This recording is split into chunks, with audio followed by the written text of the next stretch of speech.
Welcome back to the deep dive. Today we've got, well, a really singular source material you sent over. It's a classic folktale, Der Zaunkönig, the Wren King. That's right. And we're not just, reading a story. We're trying to use it as a kind of window into an older European way of thinking where the world itself felt almost alive with meaning, sometimes terrifying meaning. It really is a remarkable cultural snapshot. The sources, they jump right in, setting up this foundation that's just completely alien to us now. Mm-hmm. The idea that back in the old days, every sound had sin and bedotum, sense and meaning. It wasn't just random noise. Right. The world was like speaking to you constantly. Exactly. Everything was significant, maybe even legally binding in some sense. Noise wasn't just noise. And that really sets the stakes high, doesn't it, from the very beginning? I mean, think about those examples in the source material. The smith's hammer. No. It wasn't just clanging. The sound itself was like a command it generated. It called out, smeet me toe, smeet me toe, forge me, forge me. The object itself is dictating its own making. Wow. Okay. And then there's the miller's wheel. That one's even more unsettling. Oh, absolutely, because it reveals deceit. If the miller was cheating people, the wheel didn't just turn silently. It started slow, almost mournful. Asking, verista, verista, who is there? Who is there? Creepy. And then it picks up speed. Yeah, it speeds up, answers its own question, and in doing so, basically confesses the crime for everyone to hear. Der Miller stiehlt tapfer vom 38. The miller, steals bravely 3 measures from the 8th. Goodness, imagine living in that world. Exhausting, right? Every little thing you do could be instantly revealed by the world around you. Trying to be deceitful would be almost impossible. Which makes the main story here about a master deceiver succeeding carry so much more weight. It's this world, this speaking, truth-telling world, that the birds decide they've had enough of being rudderless. Mm-hmm. They need a master. Time for a leadership convention. A bird political convention. But even before they start, we get this fascinating little side note, a kind of political philosophy lesson. Yes. The lapwing. The kibitz. We have to highlight this character. He just refuses to participate. At all. Totally. He cries out, "Ooh, Bluick!" Which means, where do I stay? Essentially, where do I fit in all this? Count me out. He chooses freedom then. Exactly. Freedom over faction. He flies off straight away to the swamps, the marshes. Isolated, neutral ground, wants nothing to do with this whole kingship contest. Okay, so the lapwing's out. Let's unpack the actual assembly. It's a beautiful May morning, the sources say. You've got the eagle, the owl, crow, lark, cuckoo. And loads of smaller, unnamed birds, too. A whole crowd. And they set the rule. Pretty simple, really. Whoever flies the highest gets to be king. A pure test of vertical power. Brute strength, basically. And the sources give us some wonderful little details here, some texture about why everyone's there, like the hoopoe. Ah, yes, the weed hop, named the cuckoo's sexton. Sexton, what? Because apparently he's heard singing a few days before the cuckoo each spring, so he sort of sets the stage chronologically. Huh, okay. And then there's the barnyard folks adding some comedy. Right. The poor chicken. She's completely lost, asking, what is Dendar to dawn? What's going on, basically? Yeah. But the rooster, ever the politician, pulls her aside and says, "Don't worry, we're surrounded by looter reek lewd." Which is? Rich people, or important people. Even in this ancient bird democracy, you got status anxiety. Always. So while they're debating rules and checking their status, the warnings start coming in. They do. The tree frog hiding in a bush starts calling out, "Nat, nat, nat." Meaning wet, like tears. Exactly. Prophesying the sadness this whole contest is going to cause. Seems like a fair warning. Yeah. Someone dismisses it. Oh, yeah. The crow, ever the cynic, just calls out, "Quark, okay," which is basically nonsense or whatever. So warnings ignored, anxiety simmering. They start the flight. And it's described as this epic moment, a huge roaring and flapping Sausenurm brausen, the text says, like a black cloud rising up. Must have been incredible, but obviously not everyone can keep up. No, the smaller birds, the honest ones, perhaps they fall back pretty quickly. Just physics, right? It boils down to the biggest, the strongest. And nobody can touch the eagle. Nope. Pure, honest power. He flies so high, the story says he could have pecked out the sun's eyes. Just incredible imagery. So he gets up there, sees nothing above him, assumes he's won. Absolutely. Convinced of his totally deserved victory, he starts his descent, ready to be crowned King Eagle. Ah, but here's the twist. This is where the whole story hinges. This is the key analytical point, really. Brute strength, like the eagles, it often carries this kind of hidden vulnerability. Because he's so sure of himself. He never checks, never looks closely, never checks his own chest feathers. Because hiding there, hitching a ride the whole time. Is the tiny, nameless bird, the schemer, who spends zero energy on the ascent. Just nestled deep in the eagle's feathers. And now the eagle's tired. Exhausted, probably, but basking in the glory. And the little bird. Completely fresh. Exactly. Pops out, totally rested, flies up just that little bit higher, reaches this, mythical point where it can supposedly see God on his chair. Use the eagle's own strength against him. Perfectly. Textbook exploitation of power. So the little bird gets to the peak, folds its wings, drops down. And cries out in this fine, piercing voice. It says, König Bunig, König Bunig. I am king. But the reaction from below isn't exactly celebratory. Oh no, they are furious, livid. And this brings up that interesting point you mentioned, when is being clever okay, and when is it just cheating? Precisely. They call the win ranka and listen scheming and trickery. This wasn't how it was supposed to work. It wasn't a fair win by their rules. The issue wasn't the bird's size, it was the method. He didn't play by the rules of vertical dominance they'd all agreed on. He found a loophole. So they can't beat him in the air, fair and square, according to the rules they thought mattered. So what do? They changed the game entirely. Total pivot. Forget the heavens, let's go down. Right. The new rule is whoever can fall or dig the deepest into the earth gets to be king.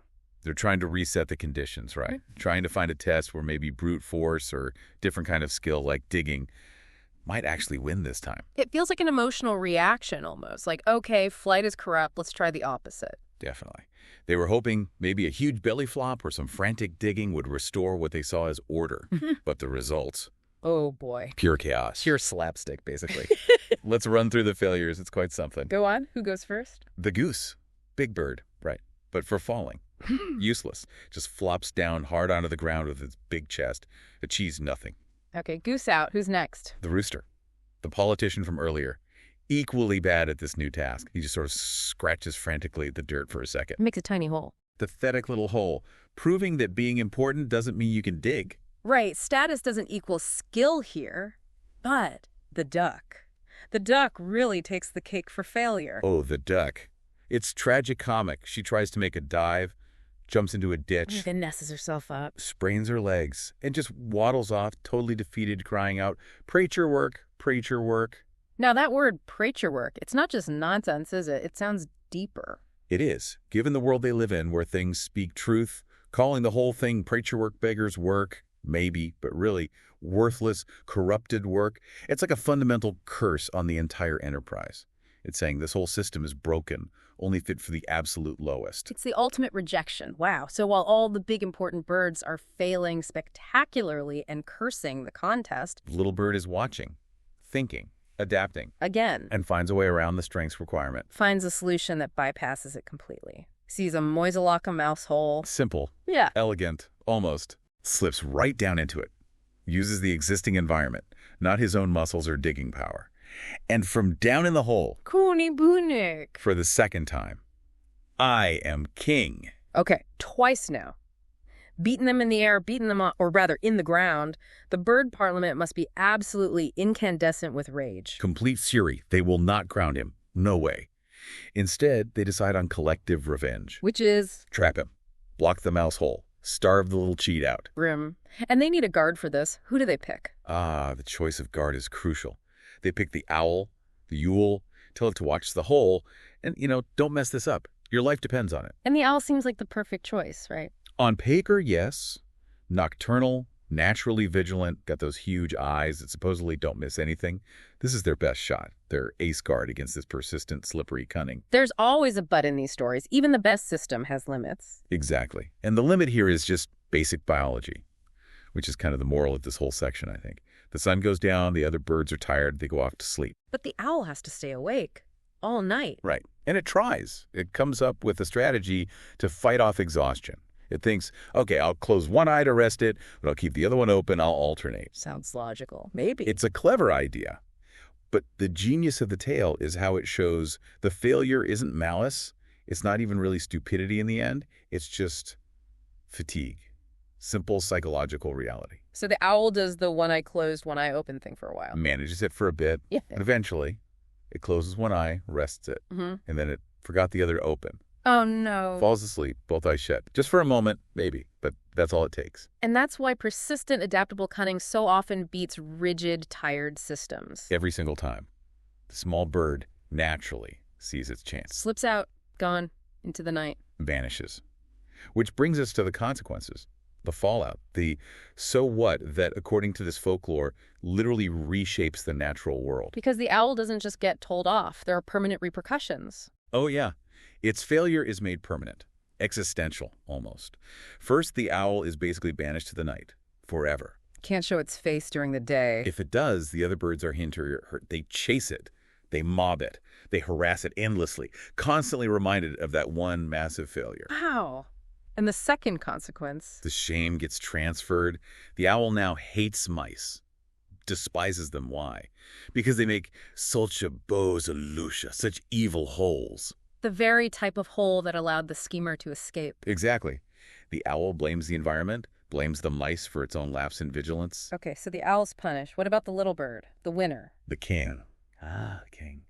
Well, he gets a title, but his reign is complicated. He has to live a life defined by avoidance. Hiding. Constantly.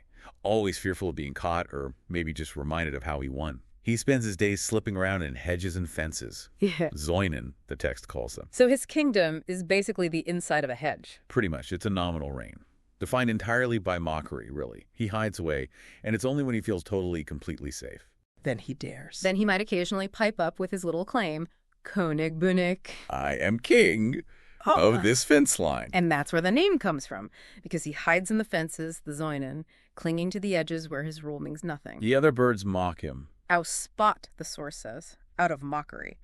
They call him the Zaunkönig, the Wren King, literally the fence king. So let's try and wrap this up. What does it all mean? We started in this world where, a mill wheel could confess a crime, a world saturated with inherent truth. And we end up with a king who won the crown through pure trickery, repeated trickery, and now his entire existence is defined by hiding and mockery. He rules nothing but the inside of a hedge. But doesn't the story kind of mire the little guy's cleverness? A bit. If they hated him so much, why still call him king at all, even mockingly? That is a brilliant question, and I think the tale answers it, but subtly. They do acknowledge his intelligence, right? He outsmarted everyone twice. But they refuse to grant him legitimate authority, the power that comes with respect. So the story seems to illustrate that, yeah, cunning might get you the title, it might win the game. But power gained purely by deceit, by rancor, and It doesn't lead to real leadership. it leads to a life of avoidance, a life defined by the boundaries you hide within, not the realm you command. The strong eagle and the vigilant owl are brought low, yes, that's true. But the clever force only wins a crown he has to wear in hiding. The ultimate price for that kind of victory. He got the highest office, technically, but lost any chase at real freedom or respect. Exactly. Which leads us to the final thought we want to leave you with. Remember those two birds who opted out of this whole corrupt system? The lapwing who flew off to the swamps for freedom. And the lark. Yeah. The lurch. The story specifically mentions the lark was the only bird genuinely happy not to obey the Wren King. Right. What does she do? She just does her own thing, flies high up when the sun rises and sings, what is that schön? Schön ist das. Oh, how beautiful. That is how beautiful. So, maybe consider this. Where's the real fulfillment found? Is it in scheming your way to the top, winning power like the Wren King, even if it means living in the shadows? Or is it found in just embracing the joy of your own nature, your own freedom, like the lark singing in the sunrise, something for you to mull over?